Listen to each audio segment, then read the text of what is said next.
let's get started. And we may be joined by others. I'd like to welcome you to Learn Buteyko TV, our new site. As the email you've received says, I started the method in 2010. Now, in 2010, I was very different from what I am now. In fact, only a couple of weeks ago, I met for lunch with a former colleague, and she said, "Marcelle, you are a different person." And the tone and context of her voice told me it was an improvement.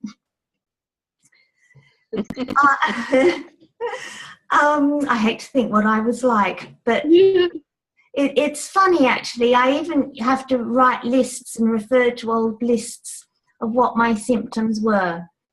It's testament, I think, to the method, and countless students would repeat this, that you actually are inclined to forget just how many ailments one was suffering from before the Buteyko method. My situation was I had terrible, terrible muscle pain, stiffness, joints throughout my body, and my right side was just one tight steel cable. It felt like steel even. My muscles were so hard. Now, the tonus has improved. My tissues, my muscles, the tonus, instead of being brittle, they've become soft, flexible, and strong. I used to be exhausted all the time. I used to suffer sugar drop. I would feel shaky, sweaty, horrid. Don't have any of that anymore. I used to feel so worried and anxious if I hadn't been in bed for 10 hours. Now, maximum sleep I need is 6 hours, maximum. And again, I can work at any hour of the day or night, which we need to do with this online system, because we work, as you know, with students all around the world. My thinking and my concentration was just appalling. You know, I knew I had to leave one job. When I looked at a letter, I couldn't understand it. I could not comprehend just a letter. Things just collapsed in my mind. And now I'm much sharper, much brighter. I can coordinate things. I had the most acute sensitivity to light, flashing lights, bright lights, to sound, sudden noises, loud noises, and touch, and proximity of people in the street. I couldn't bear anyone walking behind me. It was just horrendous. I'd have to sort of skip around people or avoid them. But now, no problem. The email refers to a bouquet of symptoms, so I'll finish with this one, which was depression. I'd go for long periods when I couldn't work at all. Well, when I'm in a year, I had to leave my jobs several times. And I had tried diet. I'd tried umpteen dozen therapies, physiotherapy, osteopathy, Alexander technique, Feldenkrais. I'd tried all sorts of things. And when I say tried, I mean for sustained periods. Yoga helped a lot. And I found I had to do it all the time. And the more I did it, the more I needed to do it, just to keep my limbs mobile. I wasn't terribly pleased when I was actually written off by 2 consultant rheumatologists who both said they could do nothing for me. That's not what you want to hear. So, but one of them had said, exercise, exercise, exercise. And that did help. And the other one, who was head of rheumatology at a leading London teaching hospital, said, well, there's nothing we can do, and yes, the medications don't help in the long term. whatever you're doing, I'd explained I'd just started the Buteyko method. He said, whatever you're doing is the right way to go. I don't want to know about it, but keep going. So that left me fairly stunned. But I certainly did keep on going, because it was the first time anything really seemed to have a sustained effect. So the thing with the pharmaceutical drugs is that they give symptomatic relief, and all these other things I tried amounted to symptomatic relief as well. As soon as you stop doing them, they don't help, and they don't address the underlying cause. Professor Buteyko's big discovery on studying people's breathing, he discovered that everybody with chronic conditions had a deficiency of carbon dioxide, but nobody who had good carbon dioxide indicated by good breathing, because there's an optimal norm for breathing, ever suffered from a chronic condition. You become deficient in carbon dioxide when you chronically hyperventilate. So it's completely different from acute hyperventilation, for which people might use a brown paper bag to correct the balance of gases. But this is, you know, you're breathing 25 to 30,000 times a day. And if you do that too much, according to physiology, if you breathe too much, you will lose carbon dioxide, and the body should have disorders. So those who have symptoms are lucky. If you don't have symptoms and you are hyperventilating, then things are going deeper and deeper invisibly into the body, and you can get a nasty shock one day and discover some very severe illness because it's gone deep into the body. So chronic hyperventilation, it turned out, was the root cause of all my difficulties. Since then, the inflammation has come off my very painful arms, legs, whole body.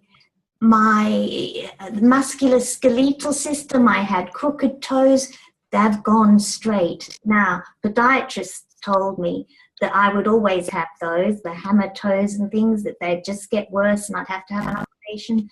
Well, they've all straightened out and aligned. Scoliosis improved. As the oxygen gets delivered into the muscles, you get less lactic acid and your stamina improves. Relationships, the way you get along with people, improve. One becomes so much calmer. How did this happen? Well, it turns out that the level of carbon dioxide in your body determines how much oxygen you can absorb into the cells and tissues. We think we breathe for oxygen. Well, we do obviously need oxygen, the brain needs oxygen, the cells need oxygen, but the mechanism is not a simple sort of slot machine. It goes in and out. And there's this thing in physiology called the Bohr law, the principle which describes the process. And it's called the oxyhemoglobin dissociation curve. So what that means, according to your level of carbon dioxide, your level of oxygen will be absorbed into the cells and tissues.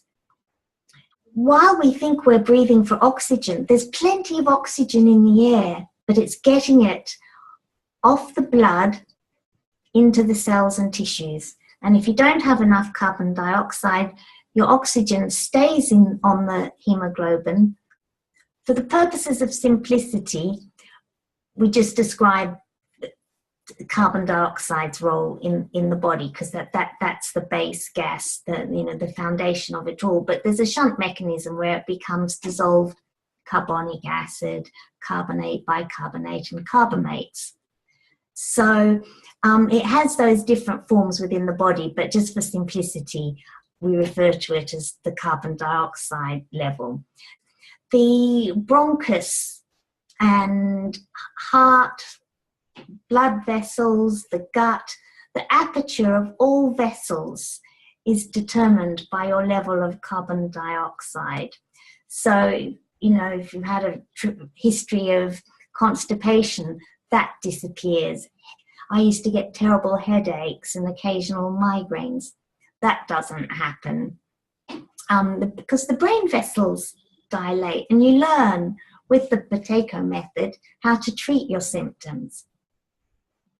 Carbon dioxide is a primary regulator underlying the pH, the acid-alkaline balance of the body, and that influences your immune system.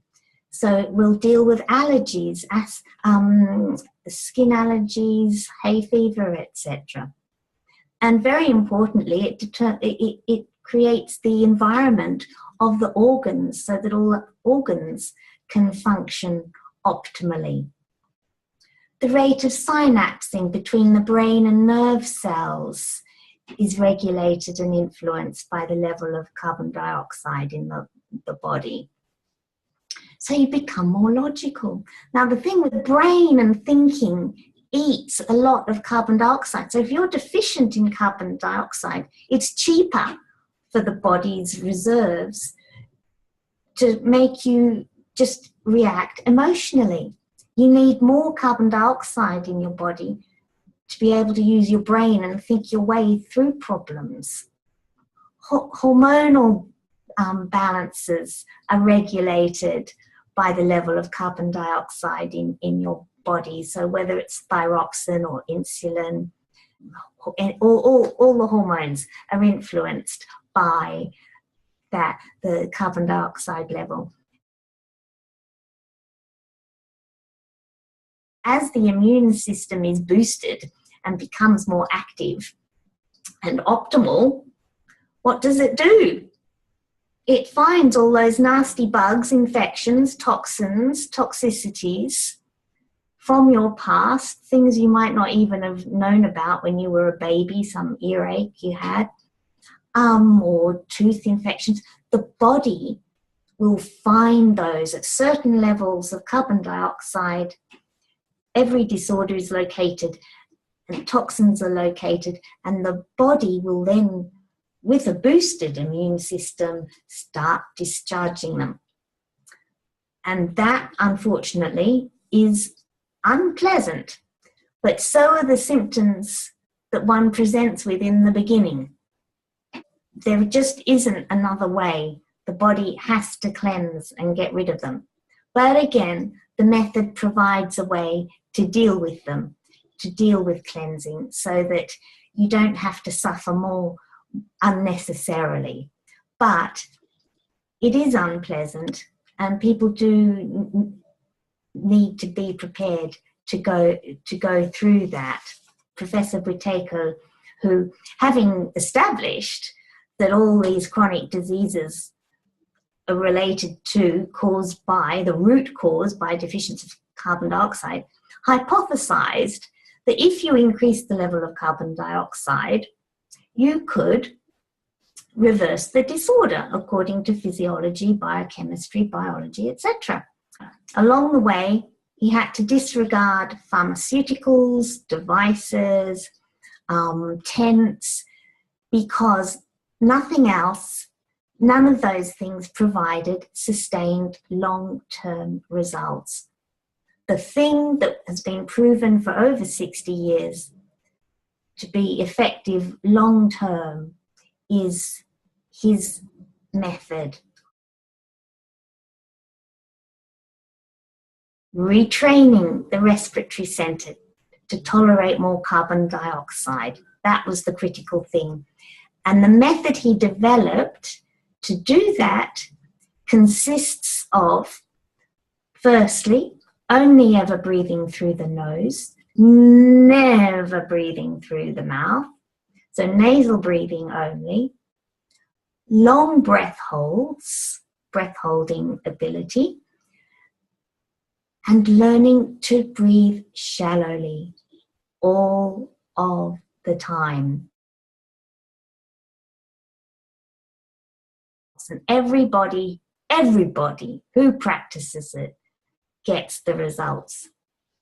So I've mentioned allergies, hay fever, arthritis, calcium deposits caused by the pH being out of sync, colds and flu, the immune system beats those, attention deficit disorder, the brain and the nervous system are treated with carbon dioxide, chronic fatigue, fibromyalgia, the lactic acid comes off, gets replaced by oxygen in the muscle.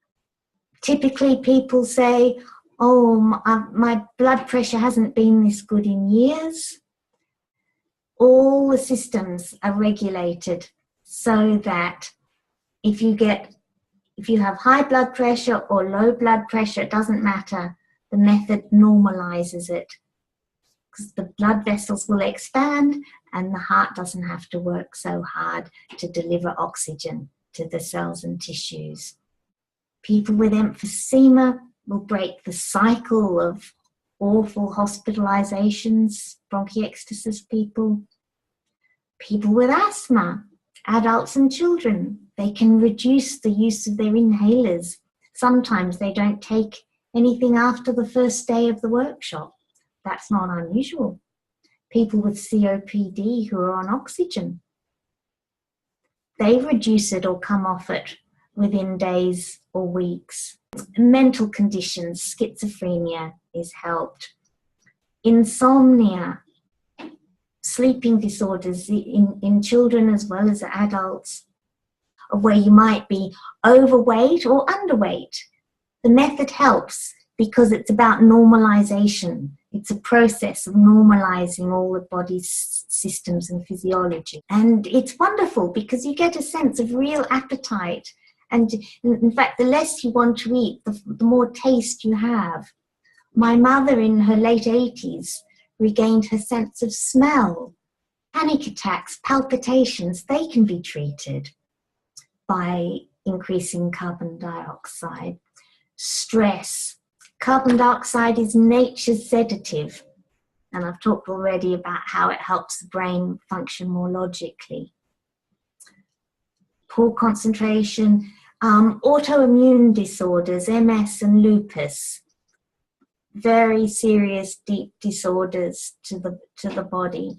Again, with hard work, they can be reversed. So there's lots of these things which are familiar to us. Diabetes was another one, which are hugely on the increase. They account for something like 80% of suffering, morbidity, death, and in Britain, about 80% of the NHS resources, the National Health System's resources, and it's growing. The short answer to who can benefit from the Buteyko method is everyone, anyone, any age. If you want to improve sporting performance, stage or other performing, or just enjoy better general health, avoid, put off, postpone the degenerative effects of aging, and just enjoy overall a better quality of life. Now, one sort of very typical example I wanted to tell you about was a couple of weeks ago before an individual session with a student. I read this very discouraged report and she sounded so sort of, well, discouraged. And I thought, oh dear, poor thing. This, this really is a process, and how am I going to help her stay with it? Anyway, when we met in Zoom for her session, she was all smiling and she said, oh, Marcelle, I sent you that report. And, after I sent it, I realized this week I had 3 better days.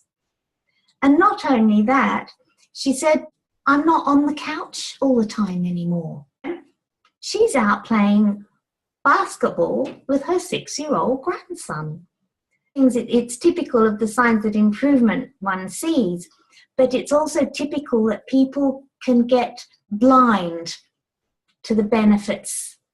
They can be overwhelmed by the frustration of wanting to feel no symptoms at all, or not have to do anything to get relief. But that's how it goes. It's the process. And eventually, if you really train your breathing, that you don't lose your carbon dioxide, that you breathe shallowly all the time and keep the work you make when you elevate it doing long breath holds, then you don't have to work hard to maintain a good level of health. And again, it depends really what you want, what level of health and relief from your symptoms you want to achieve, how much work you put into it. I had a Pilates teacher a few years ago who said, no, I always remember this one. She said, I can't believe I can now manage my own health just with 2 fingers. People say they've had the best sleep in ages. The energy goes up, mood improves, appetite goes down. Or people who they got terribly thin and had no appetite, find they rediscover appetite. And typically at the end of a workshop, you can see people's faces. They're lighter, brighter, and generally calmer and more at ease. Calm is something people comment a lot.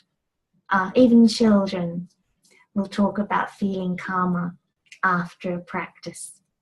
And over time, all those benefits become deeply embedded into the body, so you can enjoy them without so much work. My partner had a neighbour ask him recently how was he? And he said, oh, now I'm getting older, I feel so much better. And they sort of did a double take, feeling older, feeling better, thanks to the Buteyko Method. More energy and a better waistline than any of the people half his age in the street. So how is all this achieved? I've talked about these things, all these disorders, 200 plus of them, having their root cause in a deficiency of carbon dioxide. You elevate it. How do you elevate it? You breathe through your nose, never through the mouth. You learn the breath holding maneuvers, and you learn to retrain your respiratory center to breathe shallowly all of the time. Now, it's not easy. It takes, holding your nose isn't difficult, technically speaking, but to get a refinement of the skill is difficult. To overcome the resistance of the body, the unpleasantness of, holding your nose for long, to get affect this change. It takes diligence, careful following of instructions. But as I say, everyone who does follow the instructions gets the accumulative effect. But just as it's bad news that bad breathing 25 to 30,000 times a day means escalating deterioration, if you multiply 25 to 35,000 times by little bits of improvement all the time, you get the opposite. So there is this wonderful accumulative benefit, and eventually you get not just the carbon dioxide level raised in the lungs, but throughout the whole body.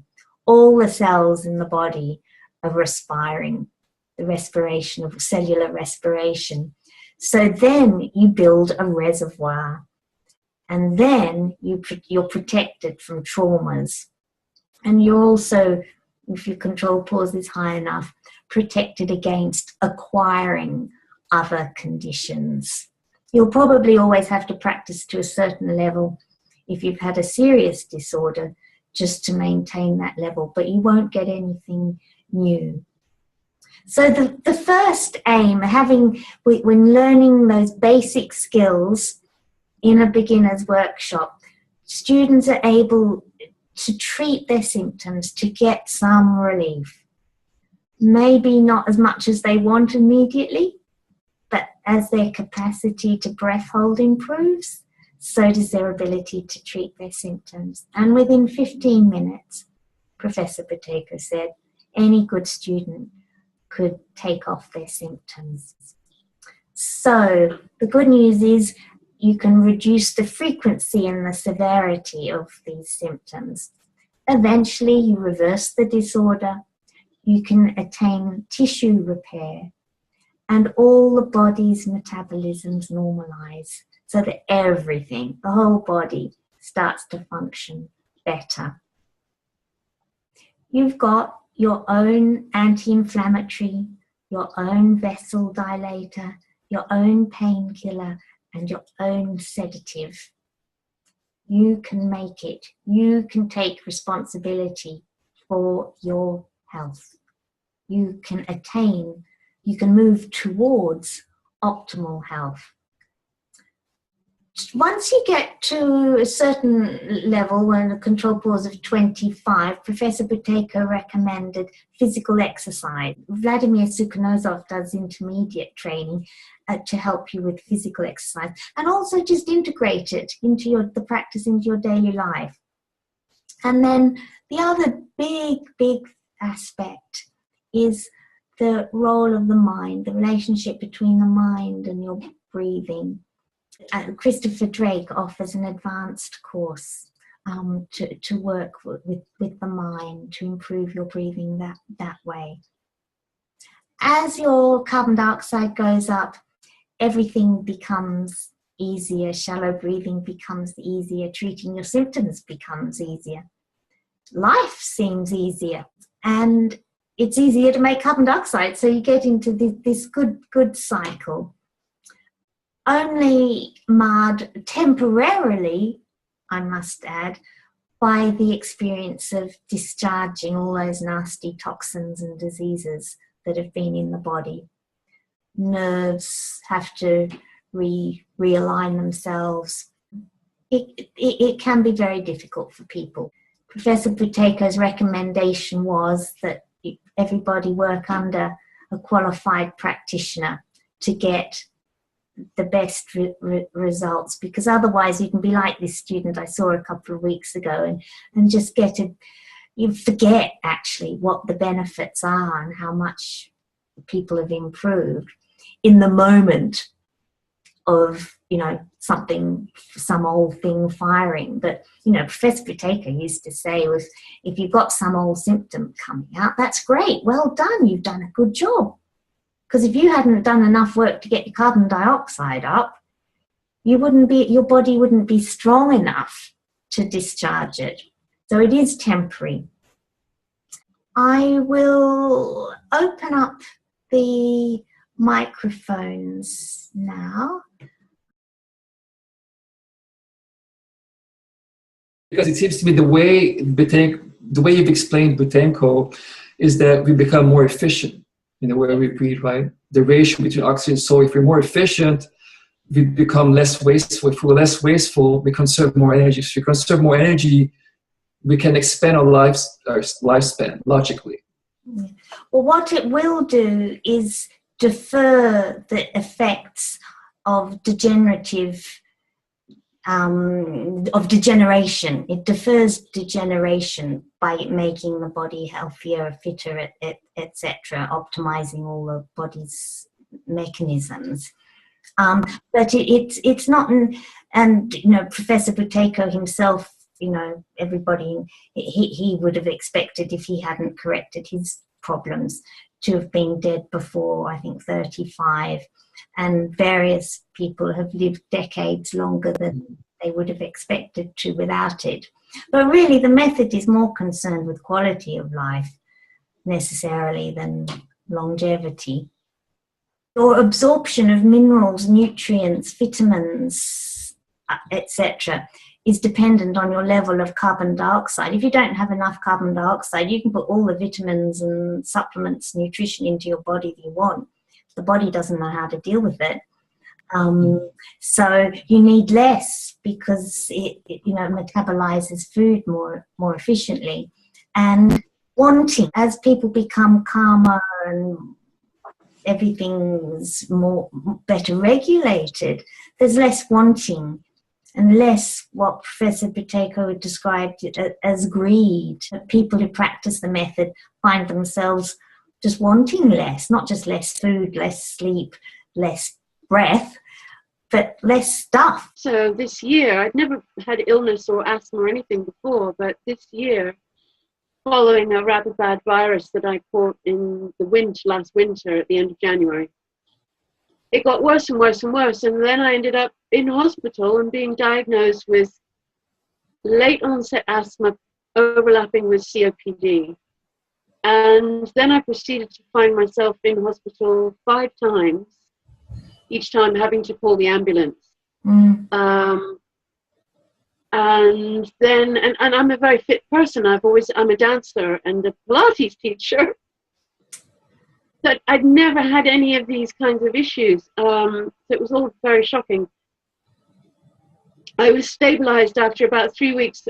They sent me home from hospital the last time with a course of steroids for 3 weeks.